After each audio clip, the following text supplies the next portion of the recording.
Okay, we're going to get started here today. So glad that you're here. And we have a contest as part of our activity. And so the contest is, yes, cash prize to the winning comedian, not counting myself, or Marcel, as he's independently wealthy. And so it doesn't count him. If you didn't prepare anything, then just wing it. yeah, yes, it will. If you prepared something, you want to come up, you can. You don't have to, of course. But I think the plan is Marcel and I want to go first. The two of us can go first. Or you don't want to go first, Sure, right? I can go whenever you want. Okay. And so we'll go, but we're not part of the contest. And then whoever else wants to go and try it, we'll see what happens. So. At least in theory, the theory is we'll try to warm the crowd up and try to see how everyone else does. Also, it's pretty informal here, so we have snacks in the back. We don't have like an official time to get in line to get a snack, so you can just run back there, or take whatever you want there, and we got plates, napkins, and cups, stuff to drink, and we didn't get the water. Let's see. So okay, the water is actually, is it in here, or is it in the back office? I think it's in your office. Okay, yeah, you just grab like a whole case, so. I think he volunteered because he didn't want to go first, so I think that's what happened. I'm just making sure this is recording because my kids are want to see this a little later.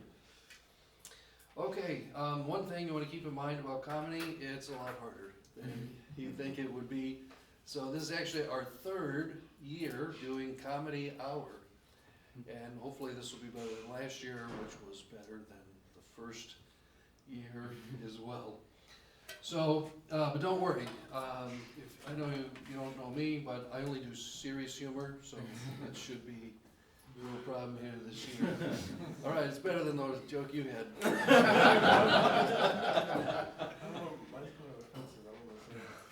Yes, all right. So we got a heckler here already, so that's okay, I can handle hecklers. I was on a family trip here this summer, and we were going to Florida, so it was a long trip.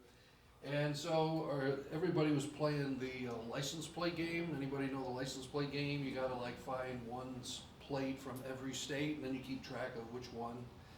And so, over 3 days, we probably got 75% of the states. But usually on most of the license plates, it has at the very bottom, it has some kind of a little nickname or slogan, for their state or whatever. So, and I was driving, so I had a lot of time. And so I got thinking about all the different slogans. You got Maine, where it's got vacation land, so we saw Maine. And so, okay, yeah, that kind of makes sense for Maine. But that kind of actually doesn't make sense for Maine. You think, who would want to go to Maine on vacation in the winter? And so you arrive at your vacation place, they're like, here's a shovel, and first we need you to shovel a path out to the wood pile, then get the wood pile, split the wood, bring it in, and heat the house. I'd be like, you know what, I don't think I want to go on vacation anymore. Some of the states with their slogans, it's kind of makes sense. You got Vermont, the green mountain state. There's no people, it's just mountains and the green, except in the fall and the winter, so okay, that would make sense. You got Rhode Island, the ocean state. Okay, it's a lot of coastline there. You got Massachusetts, the Bay State. All right, it's kind of boring, but we'll go with that. Then they got ones like Delaware, the first state.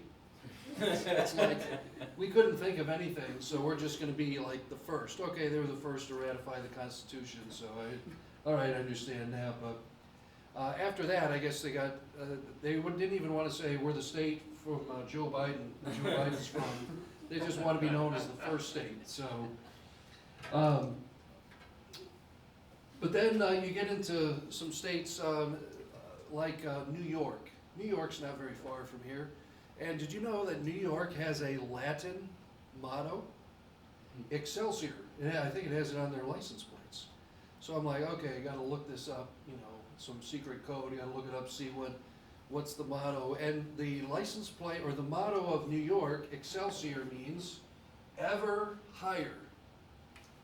I started thinking about that. I was like, okay, all right. And I think what they had in mind back whenever, like in the 1800s or whatever, I think what they were thinking is this: ever higher progress, something along this line. Ever higher innovation, ever higher education, ever higher technology. But now that I've thought about it for a little while, I actually think this is a perfect motto for New York. But I don't think of it in the way they probably meant to think of it. See, what I think of when I think about New York is this: ever higher inflation, ever higher taxes, ever higher rent, ever higher number of irritating drivers, ever higher pollution, ever higher crime, ever higher government corruption.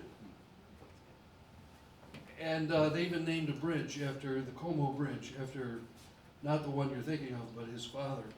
So that's what I think about for New York. But even New York City has a nickname. It's called the city that never sleeps. I'm like, okay, that at first you're like, okay, it's a fun place, But I know why they really don't sleep. It's hard to sleep through a drive-by shooting. So when there's crime going on, we're getting mugged, it's like, I don't feel quite so sleepy anymore. No wonder they never sleep at all. But then we got New Jersey. Oh boy. We got somebody from New Jersey over here. Keep in mind, before I tell you the motto or the slogan, this is the state that brought us concrete Jersey barriers and concrete mafia blocks. The nickname is the Garden State. The Garden State? I don't ever recall a single time driving through New Jersey and saying, oh look, a beautiful garden right over here, just off the interstate. But I think if anyone did see a garden in New Jersey, it would kind of go more like this. They'd be like, oh wait, is that a garden over there? Oh, no, my bad. Those are headstones, that's a cemetery. Looks like the mafia's been pretty active around here. I think actually with New Jersey, the only growing that goes on is under purple lights indoors. Uh-oh. Yes, they're not growing tomatoes in there, so. But then we come to Connecticut. Yeah. Now, I'm from Connecticut, I was born here. But let me just say, Connecticut's motto is supposed to be the Constitution State. I don't ever think I've looked at Connecticut and said, oh yeah, the Constitution State, we're from the Constitution State. You know why? They're using eminent domain in our state to steal people's property. That doesn't sound constitutional. Right now in Hartford, there are smart people trying to think of yet another way to tax your same dollar that's already been taxed like 5 or 6 times other times. So I don't use that phrase, the Constitution State.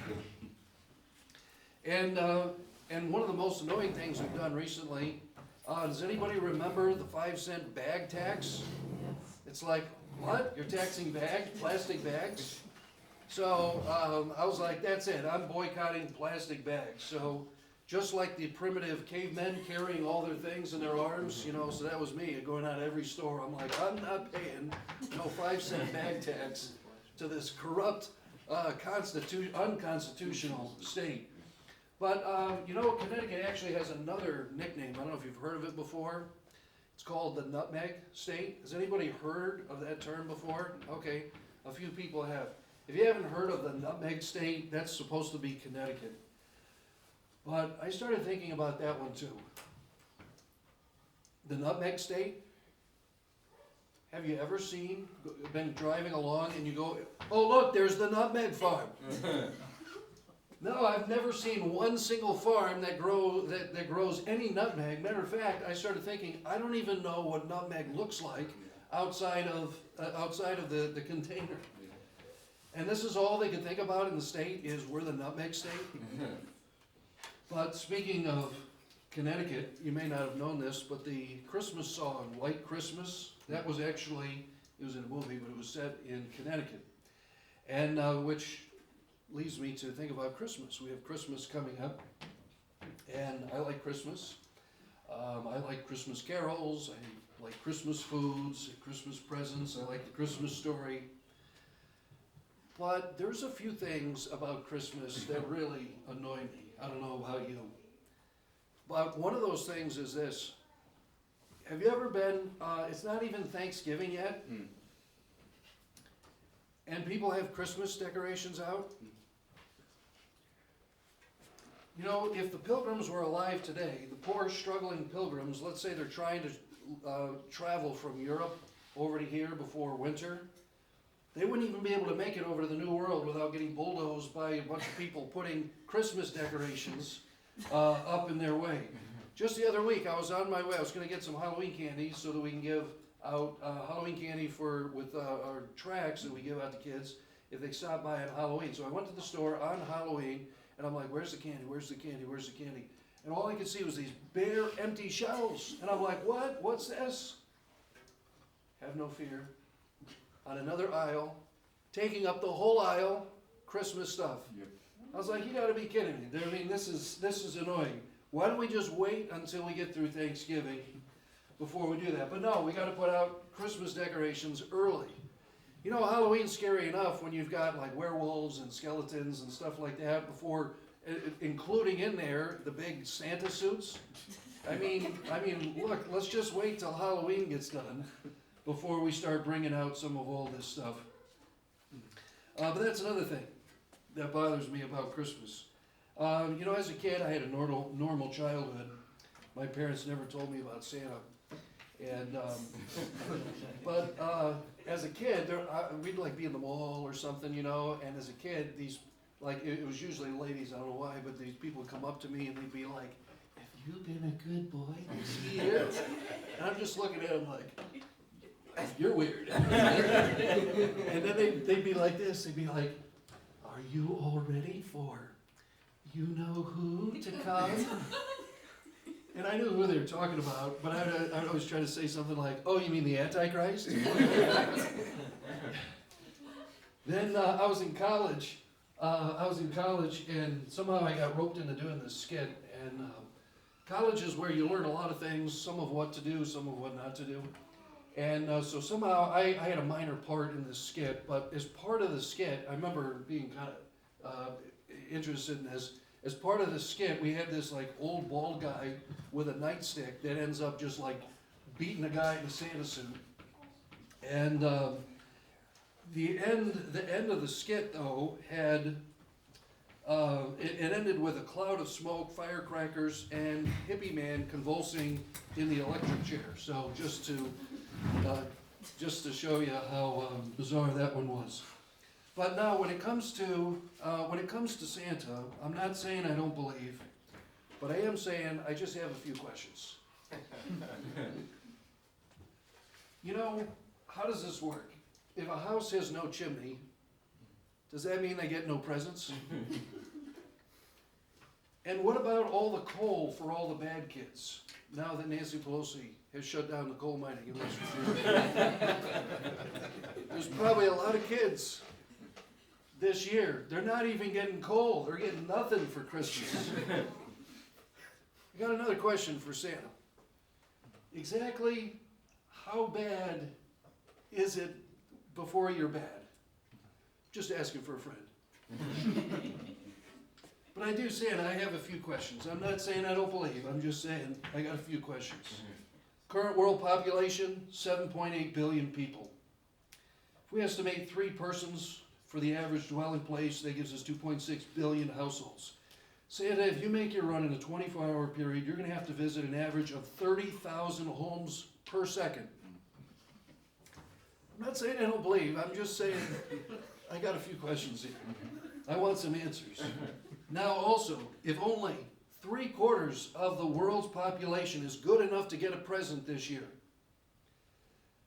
and we estimate that the average weight of the present is 4 ounces each, that means the weight of all the presents on your sleigh is 731,000 tons. That's 3 times bigger than the biggest cruise ship in service today. And then you want me to believe all those presents are pulled airborne by 8 reindeer that have an average weight of 260 pounds each. I'm not saying I don't have faith. I just have a lot of questions. And then, considering that all these presents, if each present only cost $1, that's $5.8 billion. That's the yearly gross domestic product of the whole country of Norway. Where are you getting your funding? But then, Santa's got to make it through the air. An important question is, how do you get through the military jets guarding Washington? Does that mean that Joe Biden and the Congress are getting no presents this year? Can you imagine air traffic control with this report? Sir, we got reports of a very, very large sleigh and a large man. Should we shoot him down? He's got a lot of stuff. How much stuff? Oh, okay. Just force him to land. We'll get him on tax evasion and eminent domain and get all this stuff. You know, the third thing that bothers me about Christmas culture is this. Annoying Christmas songs. Everybody's got to come up with a Christmas song. Dominic the Donkey. I had not even heard that one, but my life has been great up to this point. My life expectancy will probably drop if I have to hear that one. There's a song called I Want a Hippopotamus for Christmas. My kids love it. Really? Hippopotamuses are vegetarians? A hippo is a hero? In this song, exactly what are we teaching our children? Are we teaching them it's okay to rob zoos? I'm afraid and I'm concerned that this pointless song is going to send helpless children down the path of criminality. Think of the children. Now, I'm not for banning songs, but if I were, this hippopotamus song would be on that list. How about this song about Grandma got run over by the reindeer? My favorite one. Now, what exactly do you and Grandpa really believe? That you'll be the next victims? If you really do, then here's the conversation. Oh, is Grandpa coming over for Christmas this year? No, you didn't hear? He doesn't go out for the 12 days of Christmas anymore. Death comes unexpectedly. You know, but at least those songs are a little bit creative. The only thing worse than an annoying Christmas song is a Christmas song that is annoying and unimaginative. The worst Christmas song of all times has to be Feliz Navidad. Because when you're writing a song, usually, here's what you do. If you're writing a song, you start with a verse, and then you write a chorus, and then you write a verse, and then you go back to the chorus, right? You know, in that song, there's no verse. It's just a chorus. Then, when they run out of their one measly musical idea, they're like, oh, we can't commercially have like a 30-second song. We got to stretch it out to make it longer, you know, so it plays on the radio longer. So what do for musical variety? They switch languages. Like, that's not musical originality. And then what happens a lot of times is you have a bridge, a musical bridge that kind of gets you to like another section, and then you kind of come back to the first part.